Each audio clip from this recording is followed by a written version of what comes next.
2022년이 하루 남았습니다. 연말, 연초 많은 생각들이 떠오르죠. 후회, 미련, 감사, 소망. 후회와 미련을 넘어서 감사와 소망으로 가기 위해서 마음에 새겨야 할 영적인 진실이 있습니다. 현실을 보면 눈물이지만 하나님을 보면 소망입니다.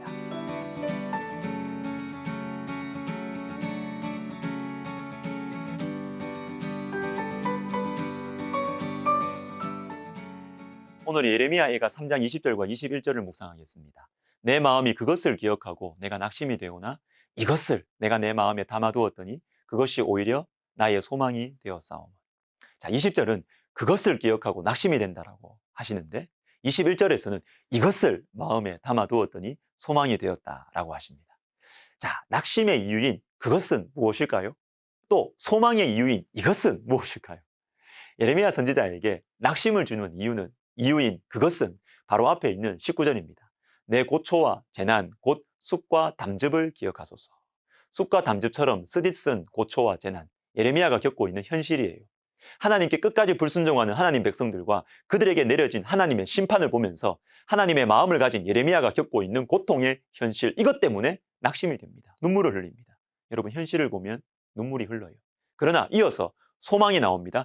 이것을 내 마음에 담아두었더니 소망이 되었다. 자, 소망을 주는 이것은 무엇일까요? 바로 뒤에 나오는 22절과 23절, 예레미야 애가 전체의 요절입니다. 여호와의 인자와 긍휼이 무궁하심으로 우리가 진멸되지 아니함이니이다. 이것들이 아침마다 새로우니 주의 성실하심이 크시도소이다. 여호와의 인자와 긍휼, 바로 이것 때문에 소망을 가집니다. 여러분, 현실을 보면 눈물 납니다. 그러나 하나님을 보면 소망이 생기는 것이죠. 사도행전 20장을 보겠습니다. 사도 바울이 생명을 걸고 예루살렘으로 가는 길에 사랑으로 섬겼던 에베소 교회의 지도자들을 잠시 만나는 장면입니다. 다시 만날 보장 없어요. 29절과 30절을 먼저 읽어드리겠습니다. 내가 떠난 후에 사나운 이리가 여러분에게 들어와서 그 양떼를 아끼지 아니하며 또한 여러분 중에서도 제자들을 끌어 자기를 따르게 하려고 어그러진 말을 하는 사람들이 일어날 줄을 내가 아노라. 눈앞에 뻔히 보이는 현실입니다. 에베소 교회는 바울이 3년이나 머물면서 눈물로 양육한 교회입니다. 많이 사랑했어요. 그런데 바울이 떠난 후에 그 양떼를, 그렇게 사랑으로 섬겼던 그 양떼를 사나운 이리 같은 사람들이 와서 아끼지 않고 함부로 거칠게 그 성도들을 괴롭힐 것입니다. 이게 현실이에요. 현실 보면 눈물 납니다. 그러나 하나님께서는 바울에게 소망을 주십니다. 32절.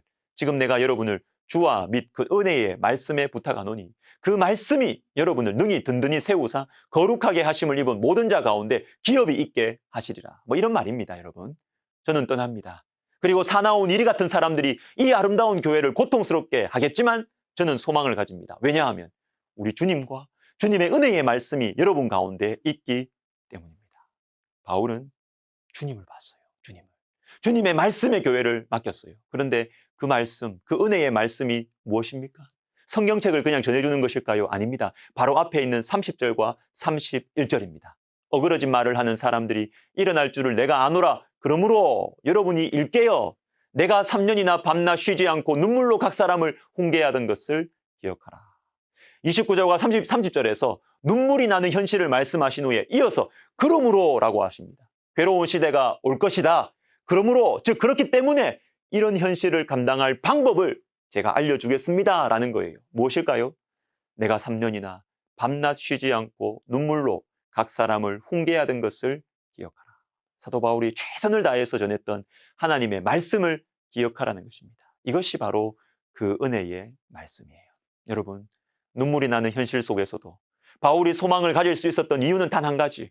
하나님께서 자신에게 힘을 주셔서 성도들 각 사람에게 전했던 그 말씀이 성도들로 하여금 핍박을 감당하게 할 것이고 유혹을 이기게 할 것입니다. 그렇기 때문에 여러분, 말씀의 씨앗을 뿌리셔야 돼요. 힘들어하는 영혼들에게 말씀을 심으셔야 됩니다. 특별히 우리 자녀들에게, 거친 세상을 살아갈 연약한 우리 자녀들에게 말씀의 씨앗을 부지런히 뿌리시고 심으셔야 합니다. 눈물로, 진심으로 말씀을 가르치셔야 합니다. 그 말씀이 우리 아이들을 든든히 세우실 것입니다. 17세기 영국 교회의 종교개혁자들 중에 존 오우원이라는 귀한 사람이 있습니다. 청교도 혁명과 왕정복고 등 급변하는 상황들 속에서 신학자로, 정치가로, 저술가로, 설교자로 살았습니다. 박해도 많이 받았어요.